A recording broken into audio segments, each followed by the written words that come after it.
Naresto ng Poland ang 32 na hinihinalang Russian spies sa isang malaking security operation sa buong bansa.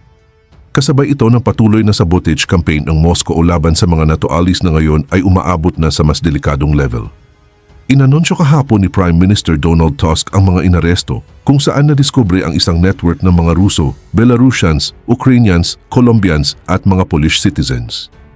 Pero bago yan ay hihingi lang sana ako ng isang like at subscribe. Malaking tulong na ito sa aming mga content creator. Salamat po.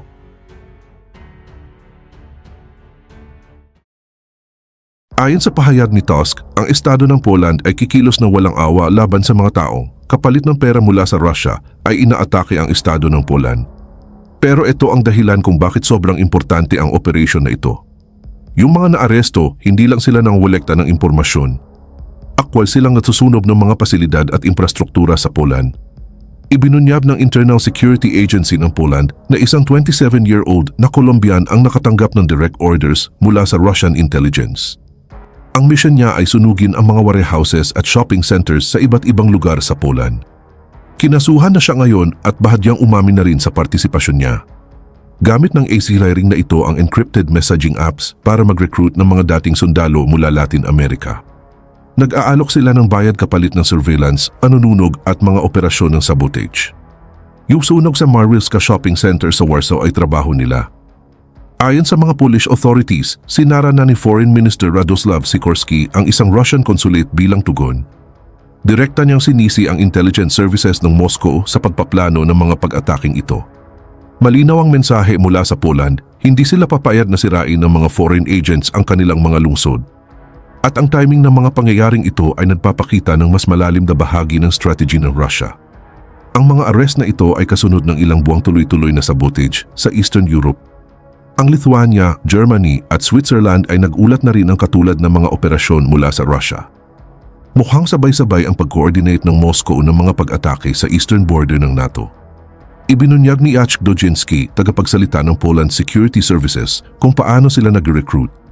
Tinututukan ng mga Russian handler ang mga taong may military experience sa mga Telegram channels.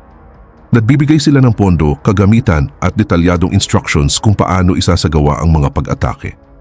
Yung Colombian suspect pumasok sa Europe gamit ang tourist visa papasok sa Spain. Ipinahayag ni Prime Minister Tusk ang concern niya tungkol sa butas sa security.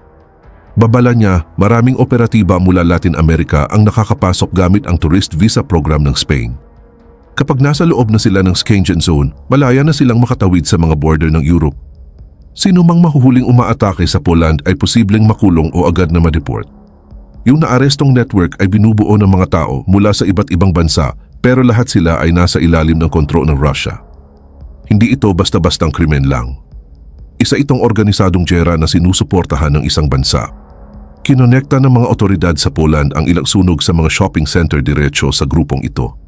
Pare-pareho ang pattern at paraan ng pagpili ng target sa bawat pag-atake. Kumpirmado ni Justice Minister Adam Bodnar ang intelligence na nag-uugnay sa mga pag-atake na ito sa Moscow. Ipinapakita ng ebidensya ang maingat na pagpaplano at profesional na execution ng mga sabotage operation. Itinatanggi ng Russia ang partisipasyon nila pero nagbabantang gaganti dahil sa pagsasara ng konsulete. Ayon sa mga opisyal ng NATO, bahagi ito ng hybrid warfare strategy ng Russia. Habang nakikipaglaban ang mga sundalo nila sa Ukraine, yung intelligence services naman nila ay naglalaban sa anino sa buong Europe. Nagre-recruit sila ng mga banyagang mamamayan para hindi sila masisidirekta pero nakakakaos ng maximum na pinsala. Ang mabilis na aksyon ng Poland ay nagpapadala ng mensahe sa ibang NATO members na may kaparehong banta.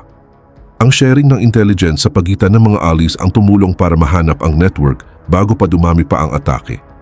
Pinapakita ng mga arrest na kayang lumaban ng mga demokratikong bansa sa agresyon ng mga otoritarian. Inaasahan ng mga security agencies sa Europe na mas marami pang arrest habang lumalawak ang investigation sa iba't ibang bansa. Walang indikasyon na titigil na ang sabotage campaign ng Russia. Handang ipagtanggol ng Poland ang sarili laban sa sikretong giyera ng Moscow. Ang tanong ngayon, sino sa mga NATO allies ang susunod na target ng Russia?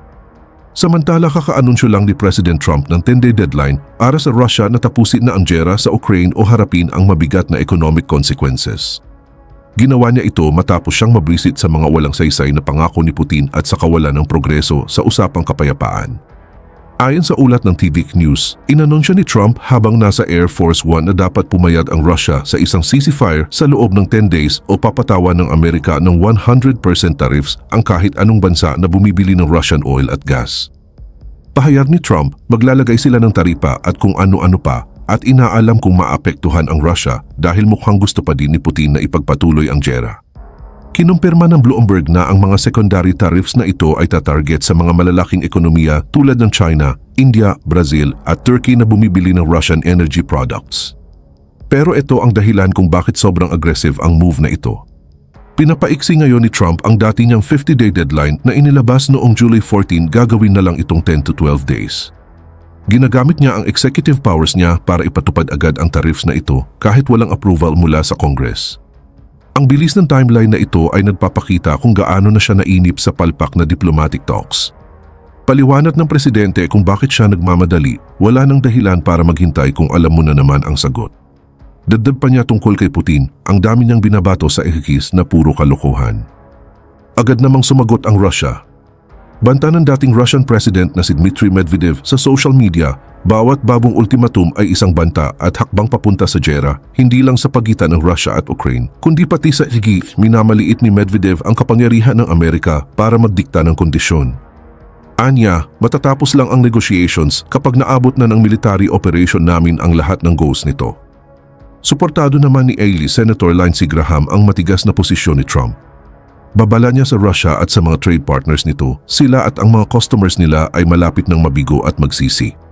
Sobrang taas ng risk sa sitwasyong ito. Bilyon-bilyon ang kinikita ng Russia sa oil at gas na binibenta sa China at India bawat taon. At ang mga bansang ito rin ang nasa gitna ng mga trade negotiations ni Trump. Kung itutuloy ang tariff sa kanila, malaki ang posibilidad ng diplomatic tensions at trade retaliation. Ayon sa TVF News, komplikado talaga ang pag-enforce ng ganitong tariffs laban sa malalakas na ekonomiya na malamang hindi basta susunod. May mga analyst na nagsasabing duda sila kung susunod ang mga bansa gaya ng China sa pressure mula sa Amerika. Inamin din mismo ni Trump ang uncertainty. Maaaring maapektuhan sila o baka hindi. Pero possible. Ang approach na ito ay isang malaking escalation kumpara sa mga nakaraang hakbang ng Amerika. Sa halip na direktang iban ang Russian energy, ang ginagawa ni Trump ay targetin ang ibang bansa para maputol ang kita ng Moscow. Ipinapakita nito kung gaano kalalim na ang frustration ng Amerika sa patuloy na giyera. Dati, umaasa pa si Trump na gusto ni Putin ng kapayapaan. Pero dahil sa ilang high-profile na phone calls na walang naging resulta, nagbago na siya ng approach. Sa Telegram, nilait ng isang Russian Duma member na si Andrei ang ultimatum ni Trump. Baka nadismaya si Trump sa Russia pero hindi naman nila siya kailanman kinahumalingan. Hindi sila umaasa kay Trump gaya ng hindi rin sila umasa kay Biden. Kapag naipatupad, ang tariffs na ito ay posibleng magdulot ng matinding trade tensions sa mga importanteng partners ng Amerika. Maaaring maapektuhan ang global oil markets. Posibleng tumaas ang energy prices sa buong mundo. Magtatapos ang deadline sa bandang August 8, 2025. Kung gagalaw ang Russia papunta sa usapang kapayapaan o kung hindi, Amerika ang magpapatupad ng mga taripa. Parehong may dalang malaking panganib ang dalawang posibleng resulta. Nanatiling duda ang ilang European officials kung posible nga bang maipatupad ang 100% tariffs laban sa malalaking ekonomiya. Samantala, may bipartisan support sa Vice Congress para sa mas matinding secondary sanctions. May ilang lawmakers na nagmungkahi ng tariffs na umabot ng hanggang 500%. Sa cabinet meeting ni Trump, makikita na lumalala na ang pagiging pessimist niya. Tahimik naman ang Kremlin at mukhang hindi apektado sa ultimatum ni Trump. Ayon sa ilang opisyal ng Russia, kaya nilang tiisin ang economic pressure habang tinutuloy ang military operations nila. Ang tapang ng hakbang na ito ay layuning pilitin ang Russia na umatras sa pamamagitan ng pagputol sa kita nito mula sa energy exports. Ipinapakita nito na handa si Trump na gumawa ng matinding aksyon kung hindi gumagana ang diplomasya.